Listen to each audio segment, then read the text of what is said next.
Hi, I'm Gavin, and today I'm going to show you how to make the most amazing pesto sauce.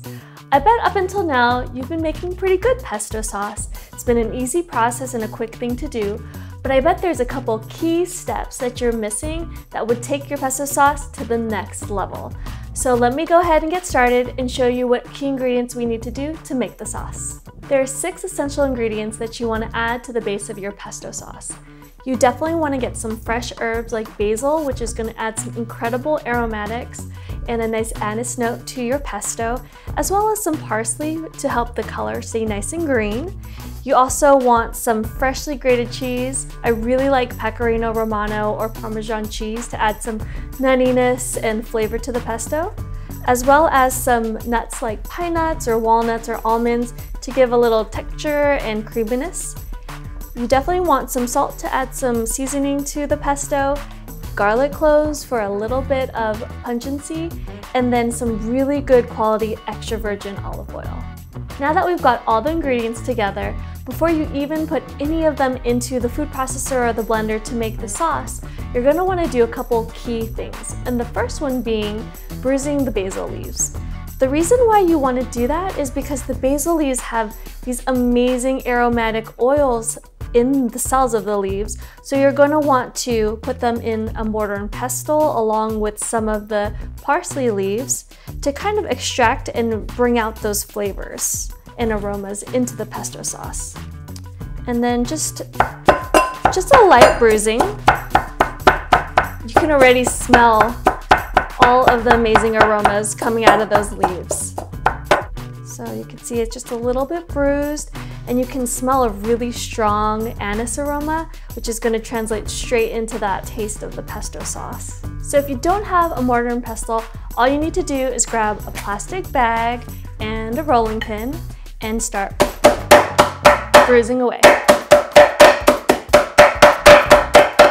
Garlic is a really great ingredient to add into your pesto sauce because it gives a nice depth and punch of flavor.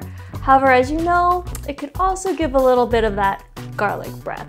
So to kind of tame the bitterness and bite and sharp notes of the garlic, we're going to toast it in the pan to kind of mellow out those sulfur flavors. So let's just add it to the pan over medium heat, and then you're just going to toast them until it's lightly brown on the outside, and you're going to start to smell those nice, almost sweet, buttery, roasted garlic aromas, and that's when you know it's done. Since you already have the pan nice and hot, let's toast the pine nuts. You're going to want to toast it for about 3 to 4 minutes until nice and golden brown on the outside, and this is going to bring the oils to the surface, make the pesto smell really nice, and also add some new flavors to the pesto as well.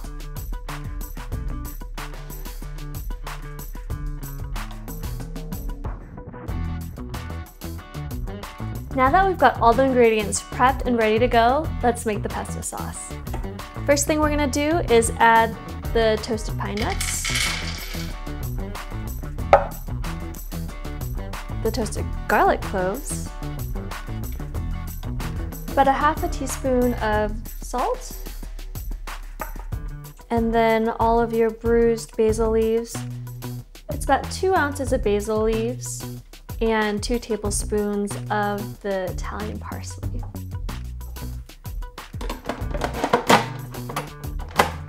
Just pulse this about 5 times to break up the garlic and the basil leaves.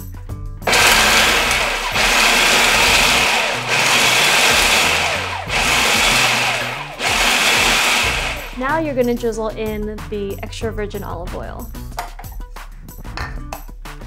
And just have it on low speed and keep it running.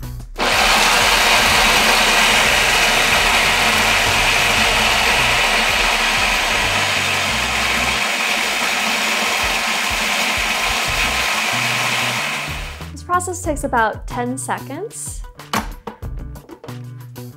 Yep, it's looking good. And then we're going to add some cheese. So just add in the freshly grated cheese right into the sauce.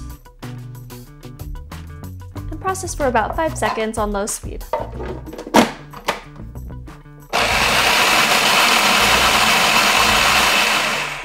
It smells so good. Let's check it out.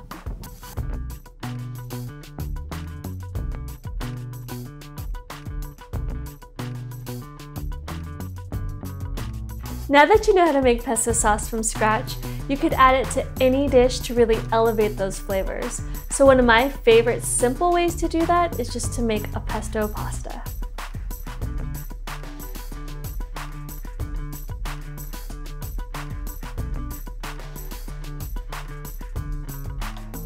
If you thought this video was helpful, please like and share.